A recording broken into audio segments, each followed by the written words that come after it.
All right, guys, Zelensky just torched Donald Trump. And guys, man, it was brutal. No filters, no diplomacy, just a direct hit aimed right at Mar-a-Lago. And if you think this war couldn't get any messier, guys, you have no idea. All right, let's dive right in.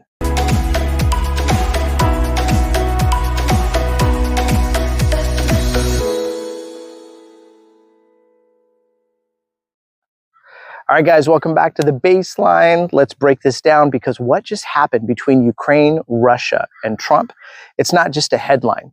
It's a flashing neon sign about the chaos unfolding on the world. Now, guess what, everybody? It has receipts.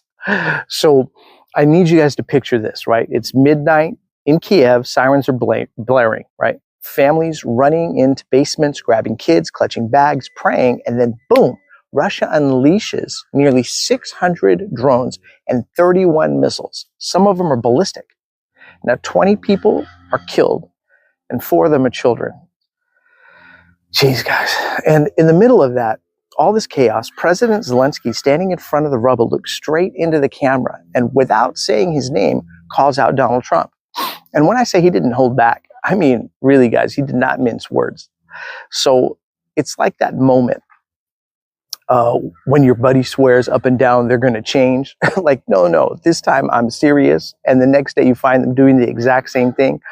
That's what Putin is doing to Trump, and Zelensky's calling him out on it. Now, a week ago, Trump was out there puffing his chest saying Putin wants peace. And he wants to make a deal with me, Trump, right?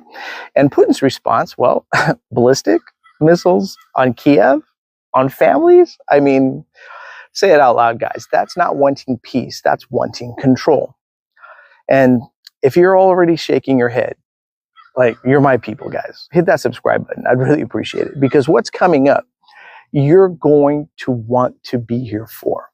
Now, let's try to break down Zelensky's message. Zelensky's not just talking to Trump here, though. He's talking to everyone. I mean, Washington, London, Beijing, New Delhi, anyone who's still doing backroom handshakes with Putin. And here's part of what Zelensky actually said. He says, Russia is now attacking everyone in the world who seeks peace. This isn't just a strike against Ukraine. It's a strike against Europe, against the United States, against anyone who thinks you can talk peace while Putin is simultaneously loading his launchers. So that's not a soundbite. That's a direct gut level warning. And you'd really think this would light a fire under Trump's team, but it hasn't. Caroline Levitt, Trump's top spokesperson, goes in front of the cameras and says, both sides have their issues. I mean, both sides? Because this isn't a bar fight where nobody remembers who threw the first punch. Ukraine is being invaded. Their cities are being leveled. Families are being buried. And the official response from the Trump team is both sides. So that's a really strange thing.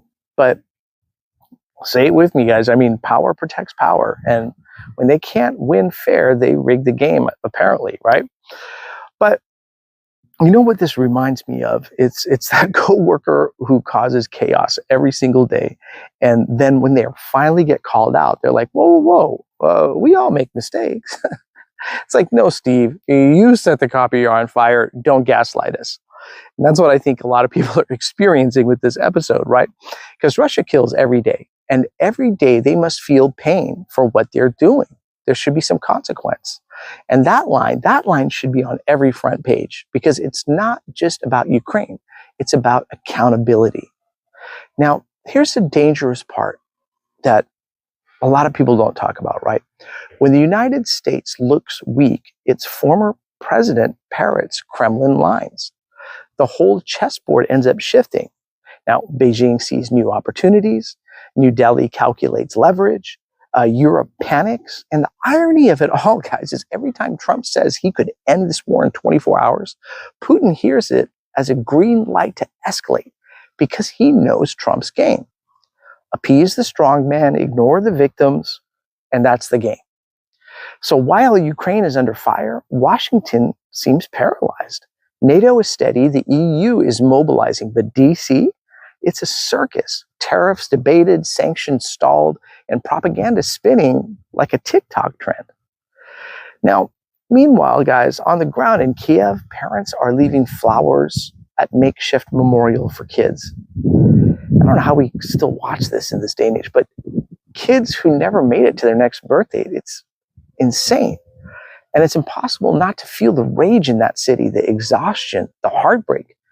I mean, because when you've buried your child under rubble, words like both sides aren't just insulting, they're cruel and stupid. It's quiet there, the kind of quiet that only follows after sirens and smoke, the kind of quiet where even the air feels heavy. And you know what breaks that quiet? The sound of people asking why. And if you think this ends with Kyiv, you know, we all have to pay better attention because the former UK Foreign Secretary called Trump a paper tiger. Portugal's parent outright said Trump is behaving like a Putin asset. So let that sink in. American allies are openly calling out the United States, not just for policy, but for weakness. And you know who's watching all this? China, Iran, North Korea. Because if America blinks, the whole balance of power starts to shift. And here's where it gets even more chaotic. Europe is preparing its 19th sanction package. NATO is tightening its defense, and whispers of Moscow suggest Putin is already gaming out his next move. And it's big. So here's what we're covering in the next episode, right? What happens when Putin decides Ukraine isn't enough? What happens when the front line moves beyond Kyiv and the United States is caught flat-footed again? Because stick with me, guys. This story, it's just getting started. All right, guys. Thank you so much for watching The Baseline. I appreciate it. Please leave a comment in the section below. Let me know if you think I got this all right, all wrong. Your opinion matters to me. I reply to all the comments, read them all, and would love to hear from you.